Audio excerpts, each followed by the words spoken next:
You're listening to episode 257 of The Secular Buddhist.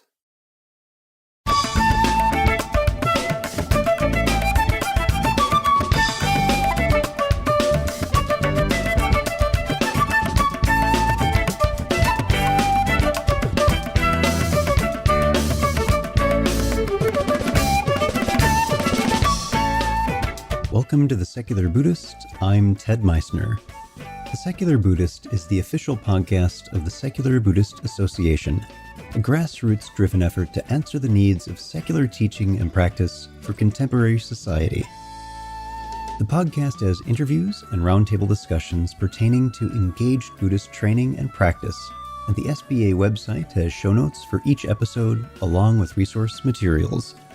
Though the podcast focuses on core practices from a secular viewpoint, more traditional teachings are welcome and openly discussed. Andrew Olendzki joins us to speak about his integrated Dharma program and his upcoming book, Untangling Self.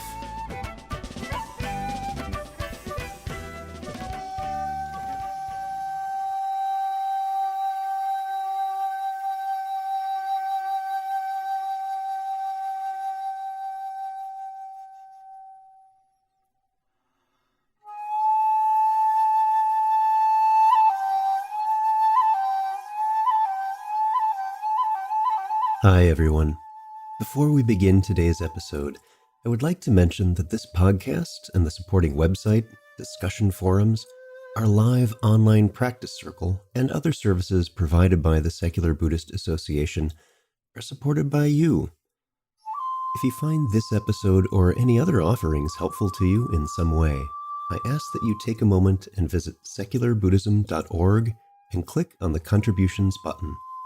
There are many ways you can help which are listed on that page, and if you make a donation, it's tax deductible and helps ensure the SBA is able to continue the exploration of secular Buddhism.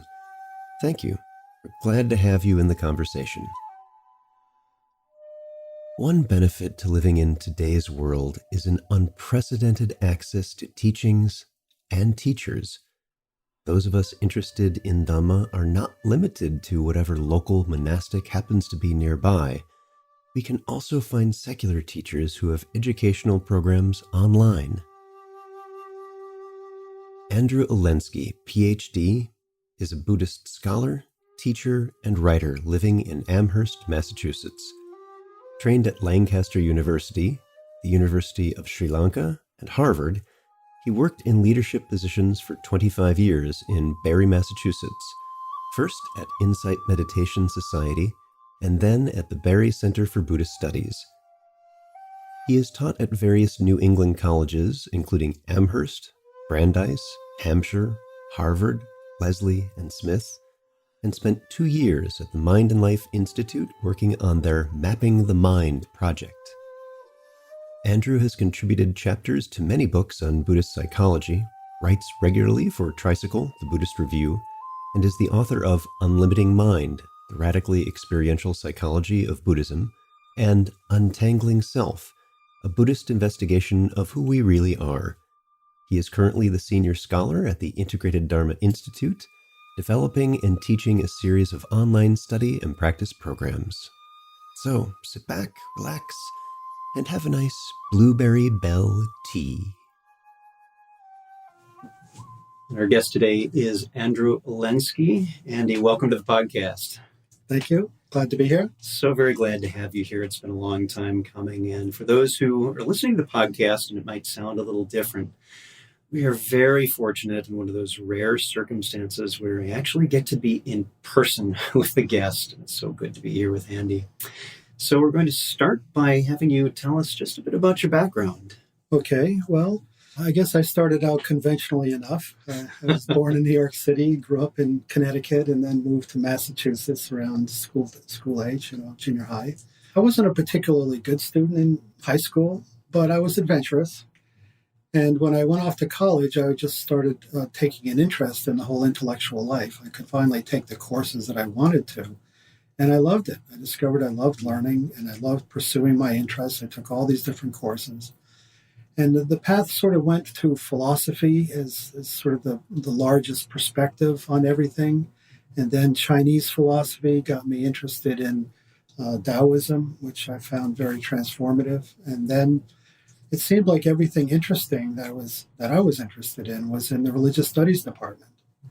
I'm not particularly interested in religion per se. I wouldn't describe myself as a very religious person, more a secular Buddhist, if you will. Mm-hmm.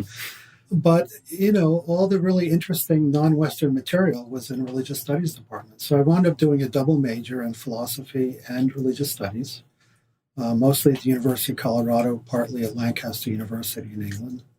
I then went on to get a scholarship in England to stay and do a master's degree, which I did in Buddhism, Hinduism, and Sanskrit.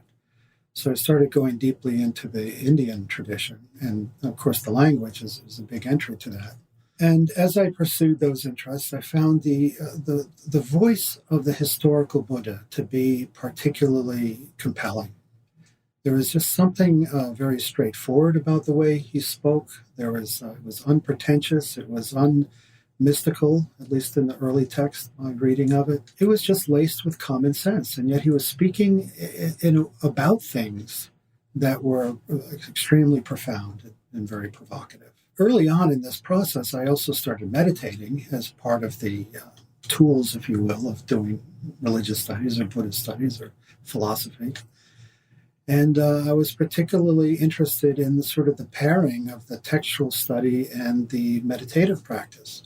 I was gravitating towards those texts that really talk particularly about the mind, about psychology, the meditation texts, the instructional and so forth. And, I wasn't someone that joined a group or had a teacher. I didn't go on retreats. I didn't jump around the ashrams in India. I was really steering away from all kinds of what felt to me like organized religion.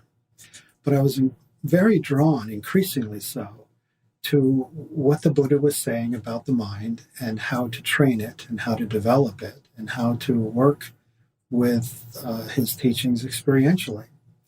So I was drawn by that into doing a doctoral degree at Lancaster University. And originally my idea was to go to Sri Lanka, learn Pali, then go to Japan, learn Japanese. And then my dissertation was going to be a comparison of early Buddhism and Zen on the matter of practice. It seemed like at the earliest and latest point in the tradition, things were very simple and clear and straightforward, and there was a lot of complexity in between. I wanted to kind of complete the circle and compare the beginning and the end, so to speak, historically. And having encountered Sanskrit, I thought I'd do that for a year or two. I really wanted to learn Chinese and do the Buddhist-Taoist interface, but the graduate school I went to in England had a very good Sanskrit department program and didn't offer Chinese at all. So I never got around to going to Japan. I ran out of money after about a year in India and Sri Lanka. And I never got onto Zen Buddhism. And turned out that Sanskrit and Pali were infinitely deep. And I actually had a lifetime's worth on my plate to simply try to understand and go deeper into those languages and the texts that are preserved in them. So the dissertation that I wound up doing, so I spent part of the time in Sri Lanka studying Pali. And then I returned, not to England, but to America, where I lived in the Boston area for many years. And I went as a special student at Harvard. I just showed up on the doorstep and said, I'm in a degree program. I don't need a degree. I don't need credit, but I would like to learn these languages better. And there's a wonderful professor there, Mas Nagatomi. Some of your listeners, I'm sure, will know him, who was just very generous-hearted. And as soon as I introduced myself, he said, well, just, come to my Sanskrit class tomorrow, 2:00, and I was in. So for several years, 4 or 5 years, I was studying languages at Harvard, mostly Sanskrit and Pali. And I was doing it mostly sitting in. I'd just go to the teachers and they'd say, sure, you can sit in. But there was one year when Pali was offered, but there were no students signed up. So Nagatomi said, well, I'm sorry, I can't do this anymore. I said, well, what if I signed up formally? He said, then I'd have to teach it. So I became a special student, and for 2 semesters, for a whole year, I had Nagatomi one-on-one. Super duper special student. That's right. I felt tremendously privileged to have that opportunity. He was really a wonderful man and a wonderful teacher.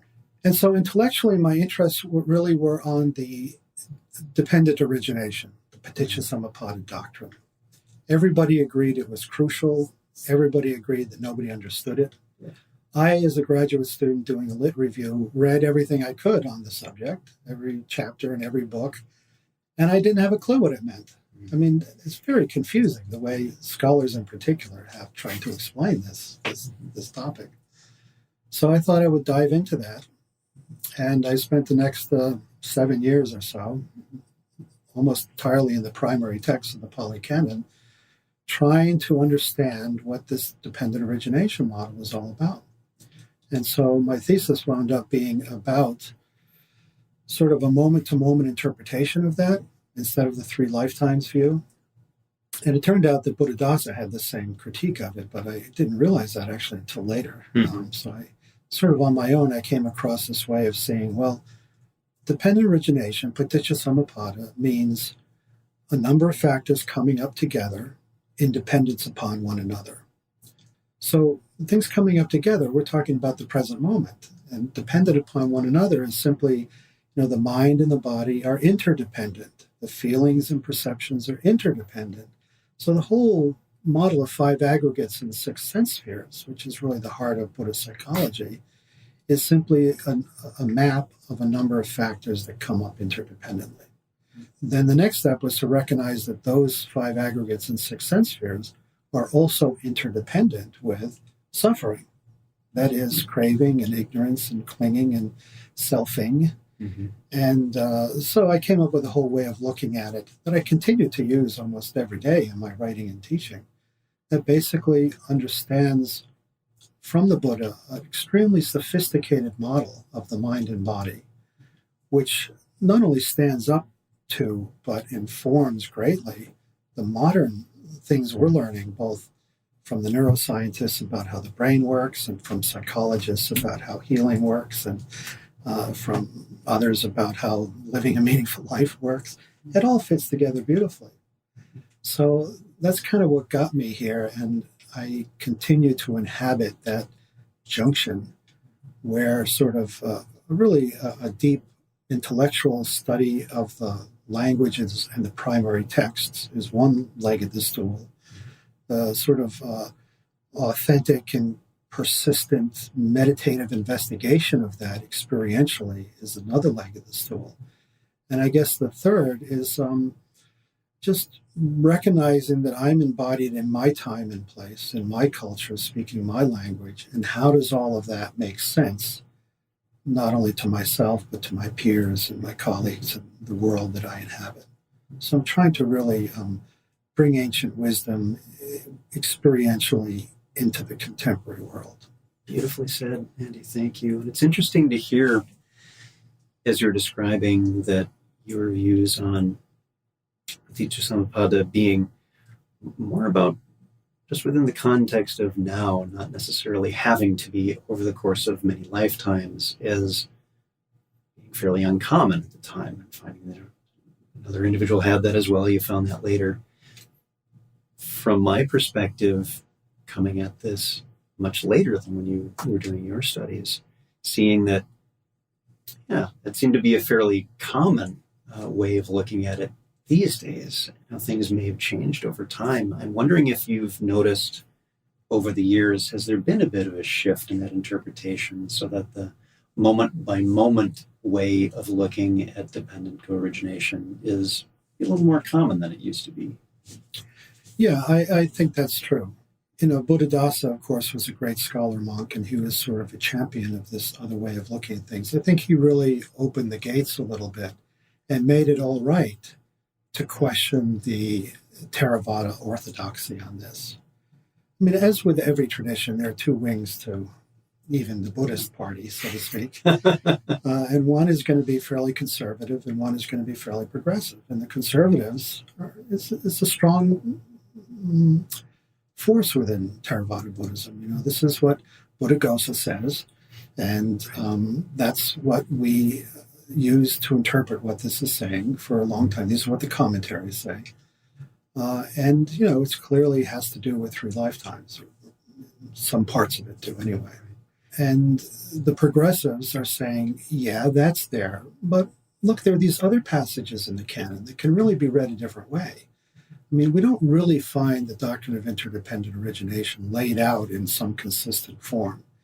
We find multiple different versions of it. Right, right. And some of them have become sort of standardized. So yes, there are stock passages that are exactly the same in numerous texts.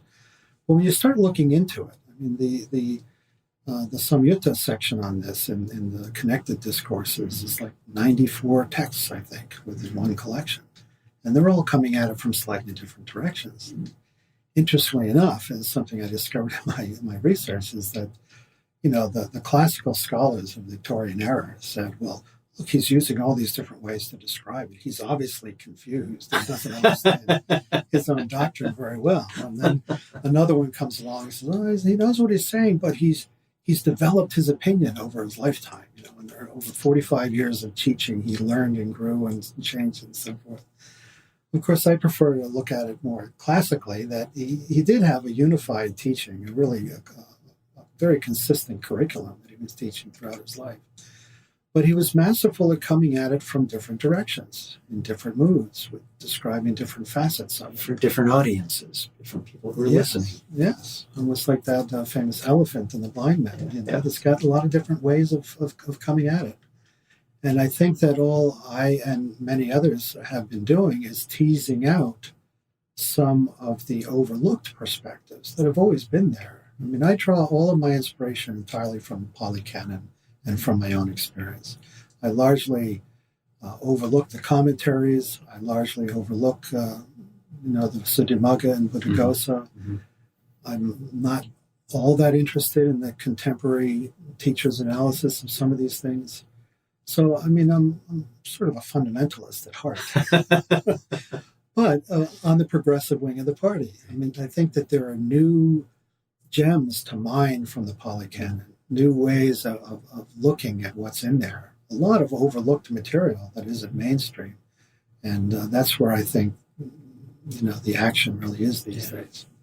Terrific. Thank you for that. And let's shift a little bit and talk about a program that you're doing. Tell us what that is and how are you doing it? Right. Well, I've recently started this institute called the Integrated Dharma Institute. And what it's basically trying to do is take this approach of integrating study and practice into the mainstream, into a larger audience, really globally. It's really the same sort of work that I've been doing for 25 years in Barrie, at the Study Center and at IMS, where I was really teaching from the texts and then trying to interpret those texts in a way that is useful for contemporary practitioner communities. But, you know, there are limitations to how many people you can reach in one classroom or one meditation hall. Yeah. And my ambition always was to reach much farther than that. So, of course, with the advent of the internet and, now that we're all getting used to it and actually using it more, it's a tremendous tool for reaching out. So for this last year, I've done this integrated Dharma program, and I have teamed up with Tricycle Magazine to do that. And it was 3 different courses that were 16 weeks long. So altogether, it was an entire year's worth of work. And what the program would consist of is every week, I would send out 2 texts that have been carefully selected. It's generally brief, anywhere from 1 paragraph to maybe 1 page. And these texts were carefully selected to sort of highlight key teachings. The organizing principle over 3 sections, you might guess, is Sila, Samadhi, and Panya. So the first section working with ethics and integrity, the second with mental development and meditation, and the third section with wisdom and understanding. So over a 16-week period in each of these categories, I pull out the text that most succinctly and helpfully deliver the teaching. And then I would explicate that in various ways. So there would be the text in English, and I'd have the text in Pali side by side. I think our practitioner community, our readership, so to speak, is getting more sophisticated about that. They're really getting familiar with the vocabulary of Buddhism and the idioms of the Buddhist teachings, and they want to see the details, what's actually there, not some paraphrase of it, and so having the Pali there line by line, even if you don't know any of the Pali language, you become familiar with some of the patterns of the way the literature is designed and organized. You become familiar with certain words and phrases in English and Pali that repeat, for example. So that's the first step. And then I offer a sort of a few paragraphs of commentary, my own commentary on the English text, and then a few paragraphs of my own commentary on the Pali text, where I highlight some of the most important words and exactly why they're translated the way they are and how they relate to other passages that are similar. So there's some linguistic depth there as well.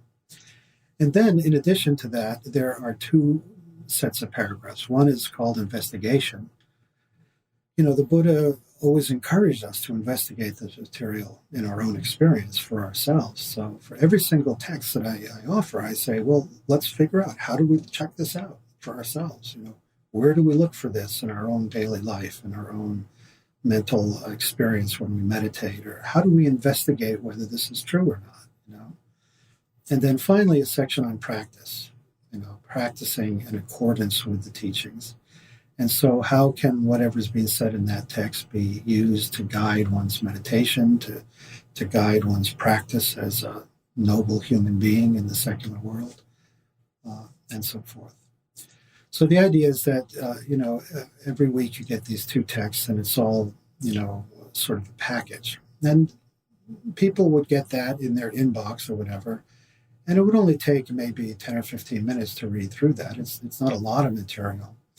But then the instruction is to reflect upon all that for the whole week. Whenever it occurs to you, whenever an opportunity presents itself, whenever you remember to do so, just, recollect that particular passage, that particular word, that particular idea, and see how you can work with it and bring it alive in one's own life. Mm-hmm. I think that's really what the Buddha is calling on us to do.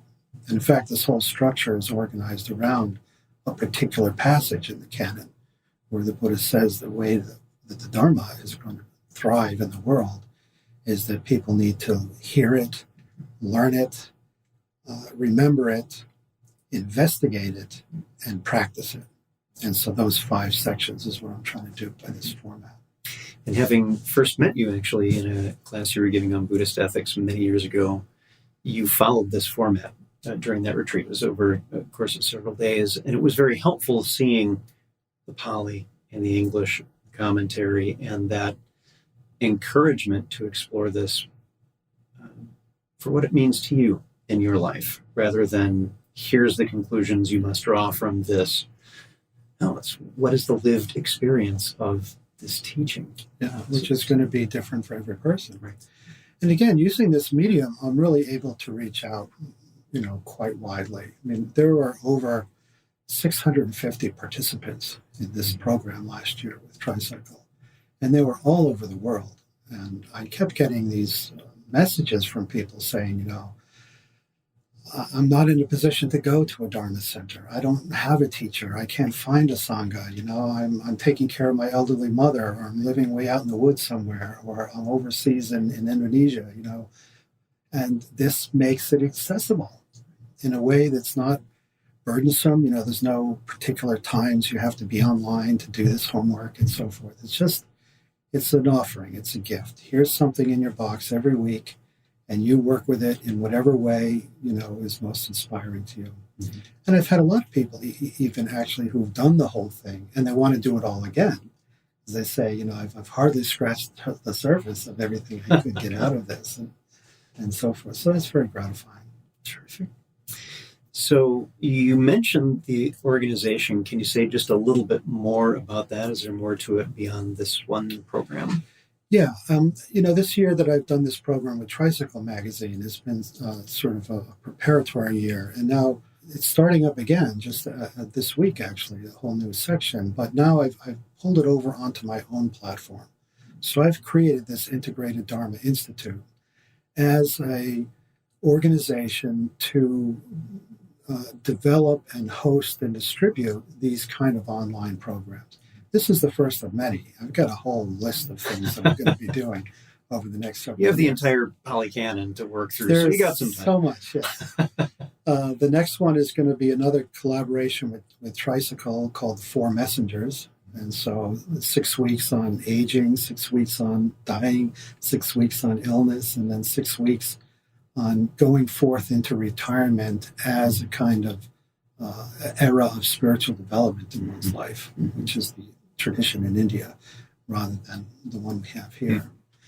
And then after that, I plan to take this Buddhist psychology material that I've been teaching for years and really put it into a year-long curriculum where every week there'd be, one module of a very large and sophisticated program.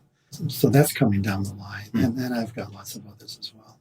So the Institute is really a way, after I left Barrie a couple of years ago, I was really trying to find a way to reinvent, reestablish my means of communicating with interested students about this material. So this seems to be the most appropriate way to do so. And so far it's working out well. Excellent. Well, for folks who are listening to the podcast, we will have a link to that, integrateddharmainstitute.org. But we're not done with our conversation yet. We have a couple of things we wanted to chat about. One of my favorite contemporary Dharma books is your Unlimiting Mind. And you also have a new book coming, Untangling Self. Tell us about that. Yes. Well, as you might guess, I was trying to riff off the title of the first one with the second one in some clever way. I wound up feeling very proud of Unlimiting Mind, particularly because every time I typed it into my word processor, I got an error message. Apparently, unlimiting is not a word. So I'm very happy about that. Ryokan's poems are not poems, so you're in good company. Apparently, untangling is a word, but still, it's the same idea.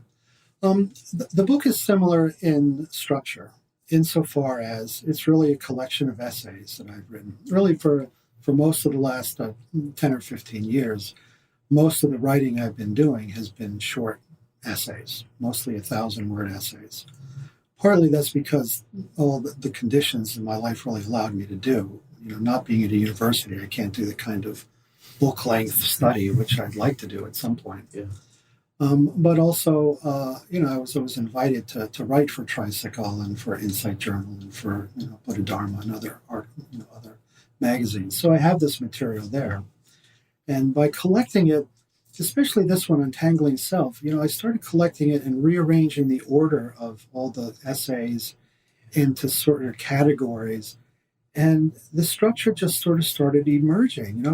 An awful lot of this is really about the self, isn't it? That's really the key insight that the Buddha has, and really an important insight for us to try to understand. And so it turned out that a lot of that was about it. So like Unlimiting Mind, there's a rather longer introduction and a longer conclusion, but in between there are about, 8 times 4 number of essays. Yeah. And I find each one of them to sort of bring up a key concept. Here's an interesting idea. Now, what do we make of this? And trying to look at it in some new ways and try to debunk some old myths and try to stir up things up a little bit. Yeah. And in fact, I have a program starting in New York next week where a group of us are going to meet once a month for 9 months and really just talk about different chapters of the book each month. Yeah. Terrific. So there's lots of material for that kind of thing. It's really well suited for small group discussion and study groups and so forth. Well, for folks who are listening to the podcast, both books, Unlimiting Mind and Untangling Self, will be on the episode page for this episode. As well, again, a link to integrateddharmainstitute.org. Our guest today, Andrew Olendzki. Andy, thanks for being here. You're most welcome. Thanks for having me.